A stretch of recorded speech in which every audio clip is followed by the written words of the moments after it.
Análisis Víctor Álvaro González, director de estrategia de la firma de asesoramiento independiente Next Step Finance. Buenas tardes. ¿Qué tal? Muy buenas tardes, ¿cómo estáis? Bueno, Víctor, ¿qué te ha parecido el dato? 4,2% en el índice de precios PCE general, la subyacente baja un poquito hasta el 4,6%, se revisa al alza, por cierto, también el dato anterior, algo que, como dice Del Valle, pues ya viene a ser algo habitual, ¿no?, en este dato de inflación PCE. ¿Qué te ha parecido? Bueno, depende cómo quieras ver el vaso, ¿no? Y más o menos el mercado pues está actuando en consecuencia. Es decir, por un lado, desde un punto de vista, mirando las cosas en el largo plazo, en el medio-largo plazo, pues es que venimos del 5,1 de inflación medida por el PCE. Es decir, que venimos del 5,1% y hemos ido al 4,2%. Entonces, bueno, pues esto es obviamente positivo. Quiere decir que el hecho de que las noticias malas sean las que más venden no significa que no haya bajado la inflación medida por el PCE, y es la inflación. Es decir, es un dato clarísimo que baja del 5,1% al 4,2%. Dicho esto, es cierto que para el mercado que afina, esperaba un poquito mejor, 4,1, estamos hablando de una décima, pero bueno, lo perfecto, pues que hubiera bajado más de lo esperado. Pero aún así no podemos olvidar que la inflación, el índice general de inflación medido por el PCE, que es la medida que más sigue la Reserva Federal, ha bajado, y esto es una realidad. Luego tenemos la inflación subyacente. Hay que aclarar siempre con este tema de la inflación subyacente, algo, y es que aunque en el mercado hay mucha gente que se sorprenda, es absolutamente normal que la inflación subyacente caiga más lentamente que la general. Para entenderlo, solo hay que ver cuánto tarda en subir cuando sube. Es decir, si vemos un gráfico, veremos que cuando subió el IPC general o el PCE general, me da igual, subió mucho y mucho más rápido que la inflación subyacente, porque es más lenta para subir y es más lenta para bajar.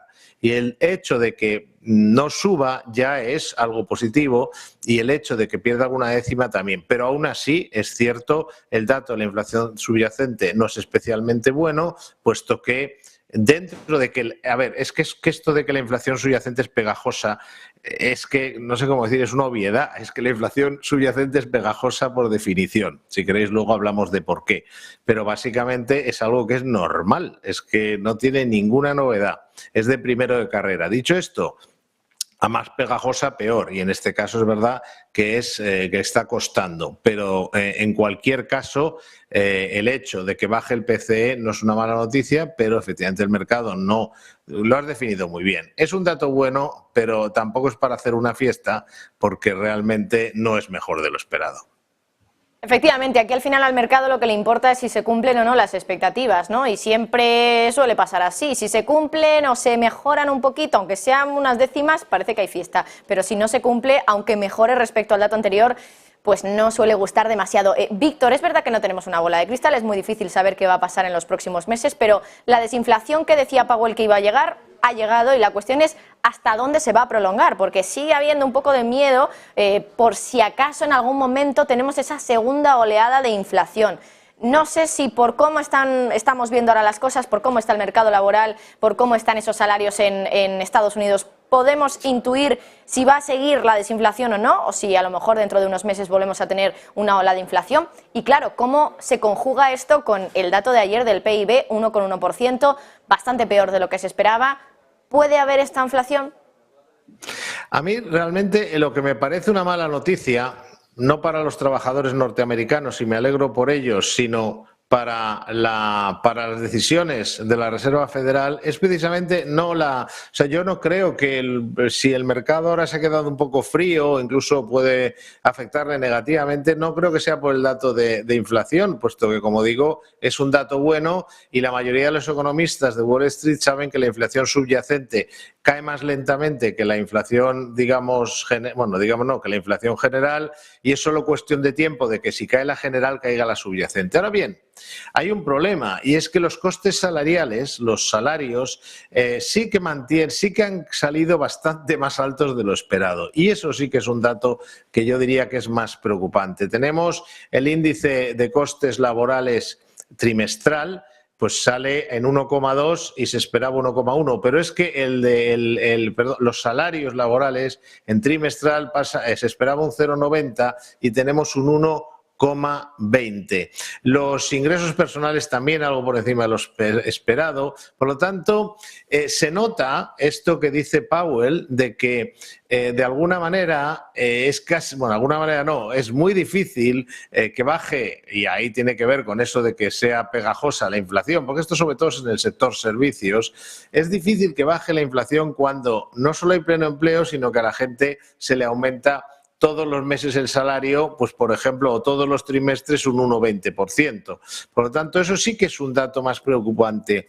Dicho esto, y no es cuestión de bola de cristal, es cuestión de información, yo creo que el hecho de que haya salido ya más de 1 billón con B europeo, 1 trillón de dólares norteamericanos de los depósitos de los bancos pequeños y medianos, significa, y tampoco para eso hay que ser un gran economista, significa que va a caer el nivel de crédito en Estados Unidos. Se van a dar muchos menos créditos. Y esto actúa como una subida adicional de los tipos de interés. Pero no solo actúa como una subida adicional de los tipos de interés, es que la realidad es que si a las empresas se les reduce el crédito, y estamos hablando de mucho dinero que se ha ido a fondos monetarios o a letras del Tesoro que pagan más y son más seguras que muchos bancos pequeños y medianos norteamericanos, o así lo sienten muchos clientes de esos bancos y por eso se van.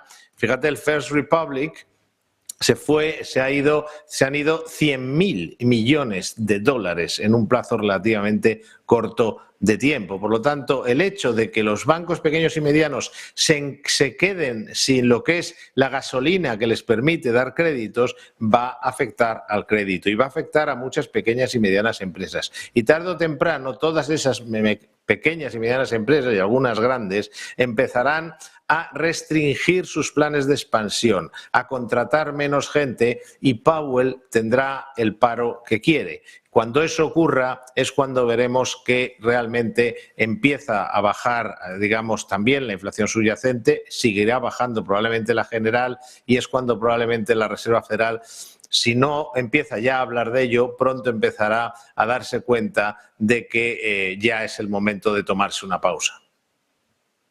Y estos datos que estamos conociendo estas semanas, esta semana realmente, PIB e inflación PCE, ¿pueden hacer cambiar algo de opinión o el camino que puede llevar la Reserva Federal la semana que viene? Se espera 25 puntos básicos, ya queda, o al menos eso cree el mercado, muy poquito para la pausa.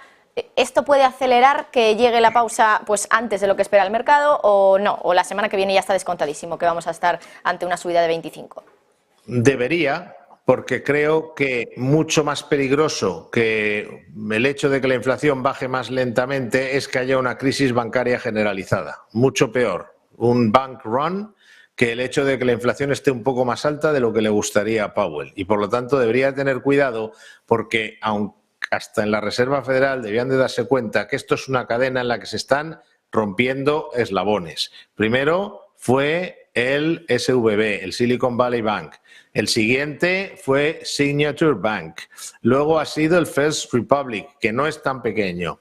Es un proceso y es un proceso motivado porque las empresas clientes de esos bancos empiezan a tener problemas y si las empresas tienen problemas, sus bancos tienen problemas. Si encima tienes al Estado como competidor directo de los bancos, ofreciendo en las letras del Tesoro a 3 meses un 5%, en las letras del Tesoro a un año un 4%, con la ayuda de la Reserva Federal, lo que va a ocurrir es muy sencillo, que si no se baja esa tensión y esa presión, tarde o temprano esos bancos se irán quedando sin depósitos porque es igual que el problema de los acuíferos, no se pueden explotar eternamente. Los bancos tienen sus acuíferos y los acuíferos de los bancos son los depósitos de los clientes. Y si hay un sitio en el que les ofrecen 5 veces más, 4 veces más, con total seguridad, con total liquidez, el dinero se va a ir allí. Por lo tanto, yo creo que debía de tenerlo en cuenta, sobre todo por este tema, y porque además el PIB ha salido más bajo de lo esperado, 1,1, o sea, ya estamos hablando de acercarnos a una posible recesión. Deberían de empezar a reflexionar y darse cuenta por lo menos de que si suben los tipos de interés otro 0,25, lo siguiente que tienen que hacer es, cuando salgan a la conferencia de prensa o en el comunicado que realicen, decir, señores, esto probablemente es el final y a partir de ahora nos tomemos una pausa. Es decir, que pongan un lazo en forma de subida de tipos de interés del 0,25% y que luego se tranquilicen, porque si siguen a este ritmo, el problema que van a tener, el problema de la inflación va a ser muy pequeño con el que van a tener con el sistema financiero en Estados Unidos, sobre todo cuando esto empiece a tocar a las empresas inmobiliarias y a todo tipo de pequeñas y medianas empresas. Deberían de pensárselo. Le dan esa pensadita desde la Reserva Federal. Víctor Álvaro González, desde Next Step Finance, como siempre, muchísimas gracias. Muchas gracias a vosotros. Y continuamos el análisis, esta vez con Gonzalo Cañete y de la mano también